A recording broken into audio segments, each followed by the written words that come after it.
আমার চ্যানেলে তোমাদের সকলকে স্বাগত। আজ আমরা ক্লাস 3 রায়োমার্টিন প্রশ্নবিচিত্রা থেকে বাংলার দ্বিতীয় পর্যায়ক্রমিক মূল্যায়নের সপ্তম স্কুল সলভ করব।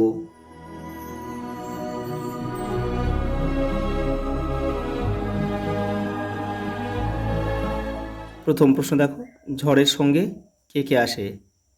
আঁধি,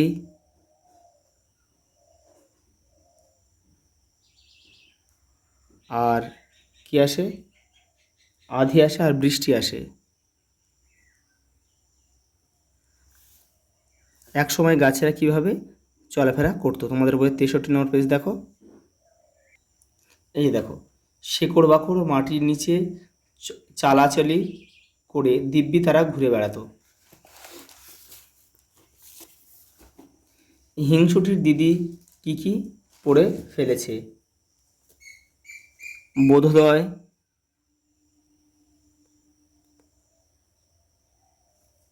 আর ছেলেদের রামায়ণ।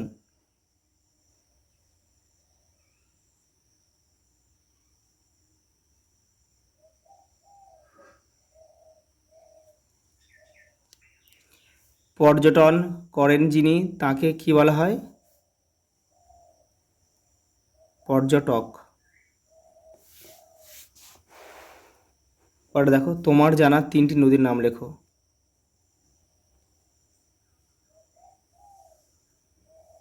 মাতলা,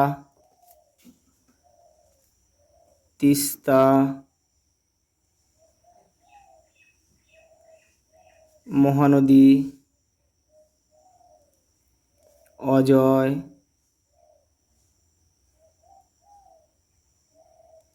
ভাগে হুগলি, গঙ্গা,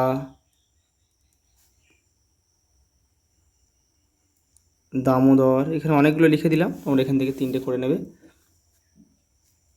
কনৌজি আংড়ের গন্তব্যস্থল কোথায় ছিল? আন্দামান।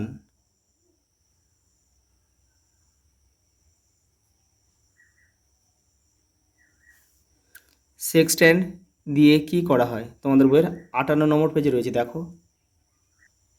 দেখো, যে যন্ত্রের সাহায্যে সূর্য ও অন্যান্য নক্ষত্রের কৌণিক উচ্চতা মাপা হয় তার নাম সেক্সট্যান্ড। অভিযাত্রীদের কাছে দিক নির্ণয়ের জন্য এটি একটি অত্যাবশ্যকীয় যন্ত্র।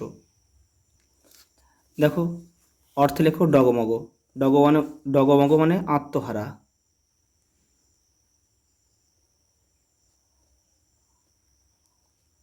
কুজন, কুজন মানে পাখির ডাক।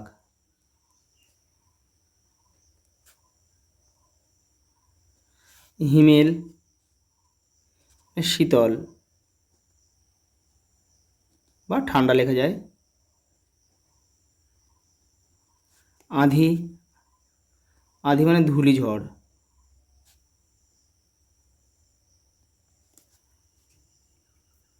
বাক্য গঠন করো। অক্সিজেন,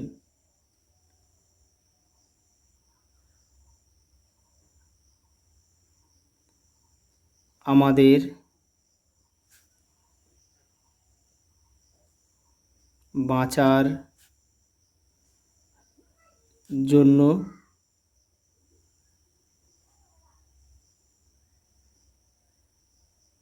অক্সিজেন প্রয়োজন।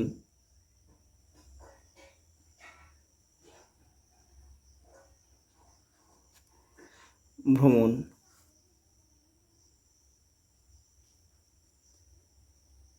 আমার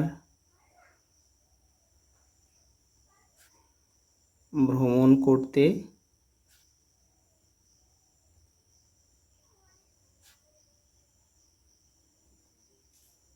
ভালো লাগে।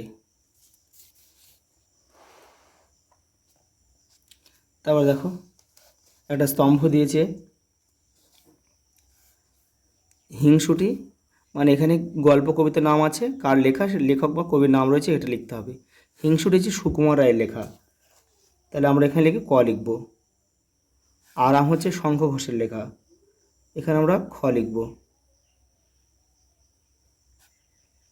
আর পর্যটন হচ্ছে নীরেন্দ্র চক্রবর্তীর লেখা। আর নৌকাযাত্রা রবীন্দ্রনাথ ঠাকুর।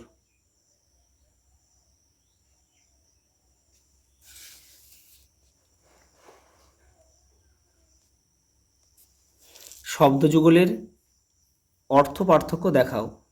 দেখো দেশ, এই দেশ মানে রাষ্ট্র, অর্থাৎ আমরা যে দেশে বাস করি, যেখানে বাস করি সেটা হচ্ছে রাষ্ট্র বা দেশ। আর দয়বয়কার পেটকার মধ্যে দেশ মানে হিংসা।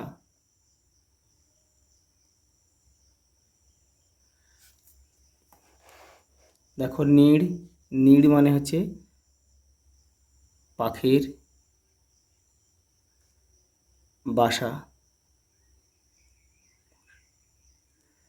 আর নীর মানে জল।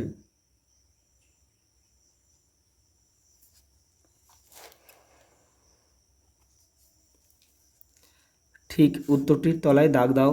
কবিতায় শিশুটি যাবে নৌকায় চড়ে। দেখো শেকড় বাকড়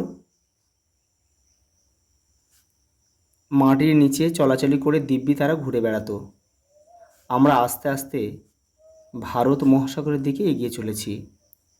সে কাঁদো কাঁদো গলায় বলল। চিপকো শব্দের অর্থ হচ্ছে জড়িয়ে ধরা। লিপির বাড়ি হচ্ছে মেদিনীপুরের এগরায়। জুঁই ফুলের রুমাল তৈরি করেছিল বাবুই গিন্নি। শরতের মেঘের সাথে হচ্ছে বলাকা।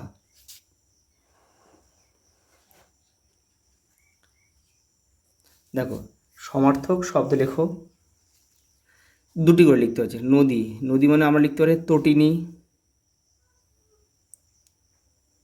তটিনী। প্রবাহিনী লিখতে পারি আমরা, প্রবাহিনী। স্রোতস্বিনী লেখা যায়, স্রোতস্বিনী। আমি তিনটে লিখে দিলাম এটা। দেখো গাছ,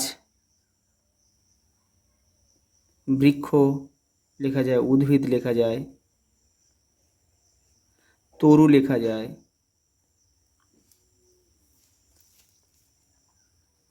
আজ এই পর্যন্ত, দেখা হবে পরের ভিডিওতে।